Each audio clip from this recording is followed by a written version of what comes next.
Hi everyone, I just want to share my learning on the data storage infrastructure requirements or design considerations for an AI development lifecycle where for an organizations to deploy in a data center, what are the storage requirements and design consideration for the same. Enterprise AI has certain storage requirements which traditional storage cannot fulfill. And if you see the bigger enterprise companies, major of their workloads are either inferencing or fine tuning. And of course, the big players are training the AI model. So even before you actually train the model, you collect the data, you clean it, you organize and label the data. And modern AI models are multimodal. So data are coming from many sources and they are different data types.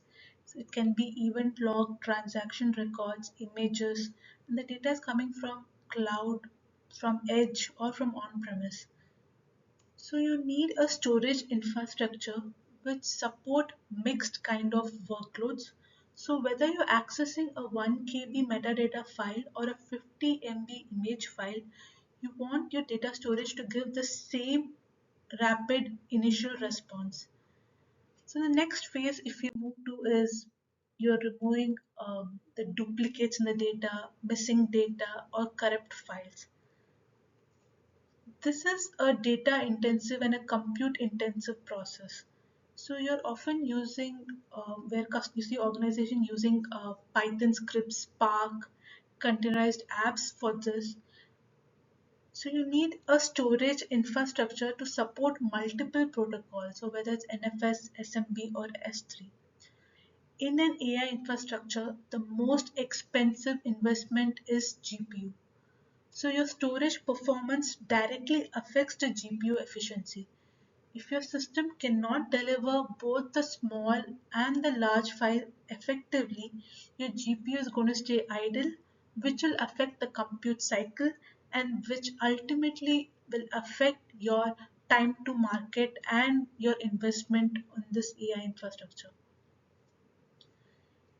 Even during the data preparation stage or during the training of the data, multiple data scientists and engineers they work with the same data sets and they're accessing them concurrently. They're using multiple notebooks and data augmentation, which is nothing but you're changing the data when you're developing when you're training the model. You want to develop multiple data sets. It can be something like flipping, cropping, shifting the color or adding noise to the audio to be able to train the data with multiple data sets. So you want a storage which will access this, uh, support this high concurrency. So where thousands of files and objects are accessed, they're listed or processed simultaneously. So you're looking for a storage to support this metadata heavy operation. And as the data grows, your storage must also scale without downtime or any migration effort. This is a summary from the first phase of AI development lifecycle, which is a data preparation. What kind of storage requirements you need?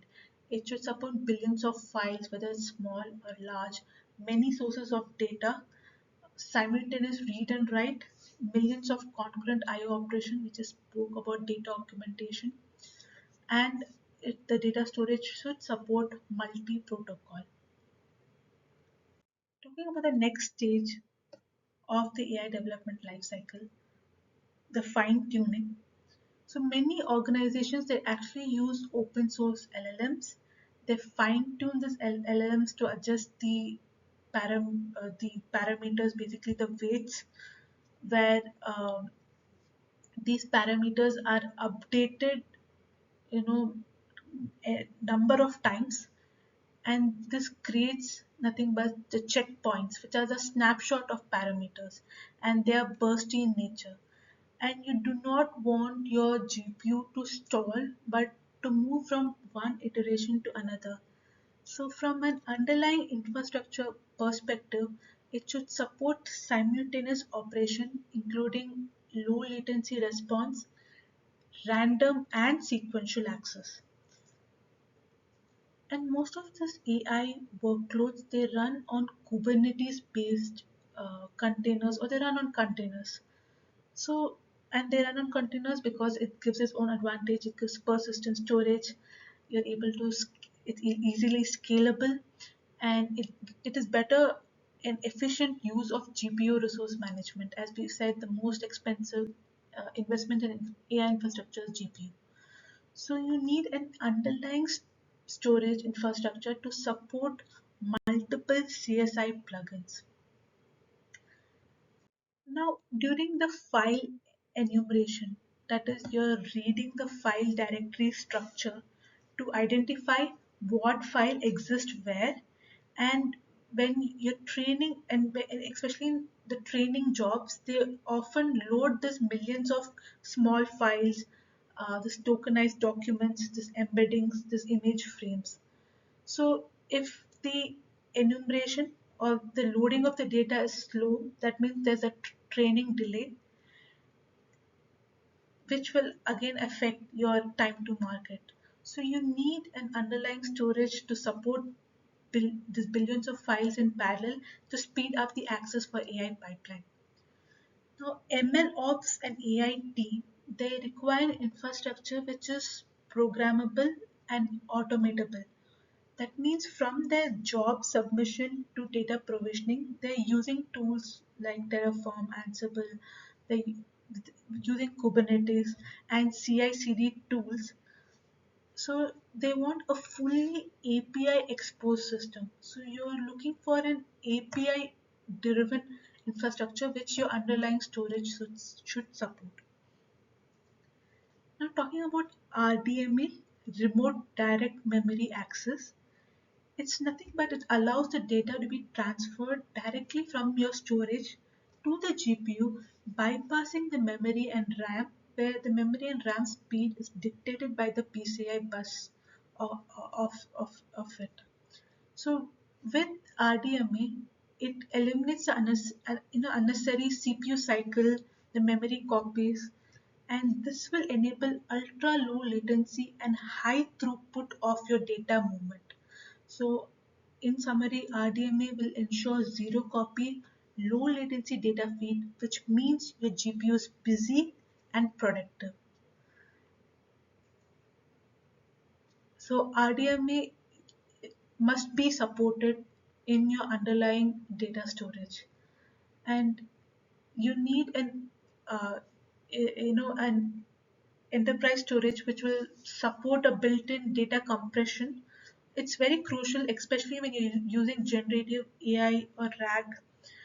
The data storage can increase by 10x. So if your enterprise storage can support data compression, deduplication, it is going to enhance uh, your your investment, and also how efficient you can store your data in the underlying data storage. This is just a summary for the AI development lifecycle in the case of training, fine tuning, or inferencing. What are the storage requirements? So it should support enumeration parallel, maximum support for CSI plugins. It should be API driven, GPU direct, metadata enhancement, multi-protocol support, and it also should be NVMe enabled. That's all I wanted to share with you. I hope you got some insights. Thank you, and please comment if you'd like to know basic concepts of AI. I will post a videos like what is inferencing, what is fine tuning, what is GPU versus CPU. Thank you, and have a good day.